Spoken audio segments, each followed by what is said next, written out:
umva ukuri. Maraki ikigabane ca gatatu umurongo wa 10 hatubwira ngo zana ibigira 10 n'amashikanwa kugira ngo mu nzu y'Imana ntihabure indya. Rero mu nzu y'Imana nihe? Ivyo bigira 10 n'amashikanwa bikwiriye kuba mu nzu y'Imana ese bijejwe uyuhe murimo?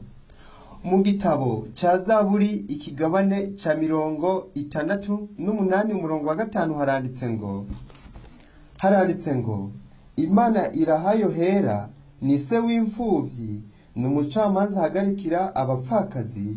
Imana ishira mu ngo abatagira shinge na rugero, ibohora imbohe ikaziha kugubwa neza, ariko abagarariji bakaba mu gihugu cumye. Imana idufashe cyane. Umva ukuri rero, tubonye yuko mu nzu y'Imana hakwiriye kuba ibigira 10 n'amashikanwa.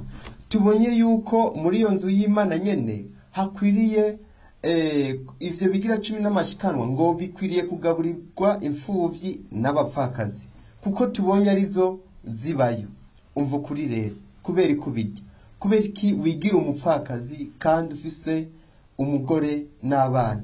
Kubera iki wigira imfuvyi kandi ufise abagore? Kubera iki ugibigira 10 n'amashikanwa kandi atari ibyawe? Kubera iki wigira umurewi kandi abarewi barakuwe ku murimo? Umva ukuri rero, ivyo bintu wishinga kugira, ukishinga kujya ibigira 10 n'amashikanwa kandi utari umupfakazi canke ngo ubimfuvyi, ivyo bintu uzobizira. Umva ukuri rero, mu gitabo ca Yakobo ikigabane ca mbere umurongo wa 27 hatubwira neza yuko idini nyakuri tunganye ari yifasha imfuvyi n'abapfakazi mu marushwa yabo kandi ikirinda ngo ntiyanduzwe n'ivyisi. Umva ukuri rero, kubera iki wanduzwa n'ivyisi? Kubera iki ushira indi imbere? Kubera iki imfuvyi n'abapfakazi utazifasha? Kubera iki ibigira 10 n'amashikanwa ari umugabane wawe?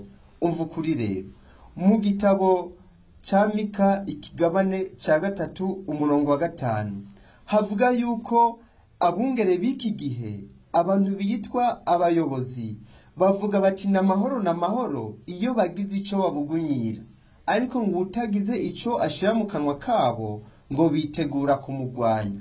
Umva ukuri rero, kubera iki mwishinga kubugunyira gusa?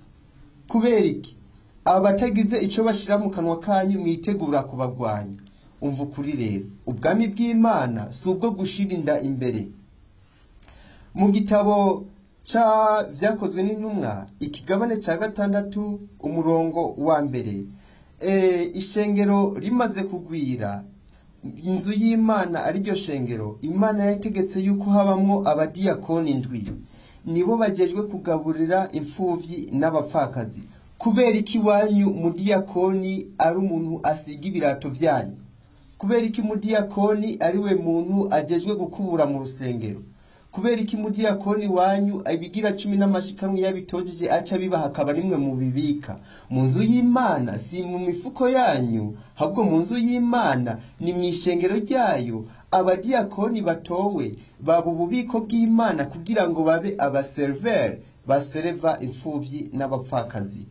Umva ukuri rero, mu gihe c'Abisirayeli abungere gito bamaze kugwira, mu gitabo ca Ezekiyeli ikigabane ca 34 ntibari bababaye agakiza k'intama, ahubwo bari bababaye ibinure vyazo, baziga ibinono bakabiguguna n'inzara bakaziguguna.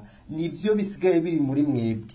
Umva ukuri rero, igihe Yesu azogaruka agasanga mwayoboye intama ukutariko, ivyo bintu mwariye muzobizira, muzobiruka.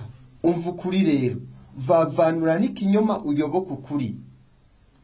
Igihe kirageze ubwo dukwiriye gukora twisunze, handitswe ngo tukareka kwisunga ivyo mu mitwe yacu gusa n'ivyo gushira indi imbere.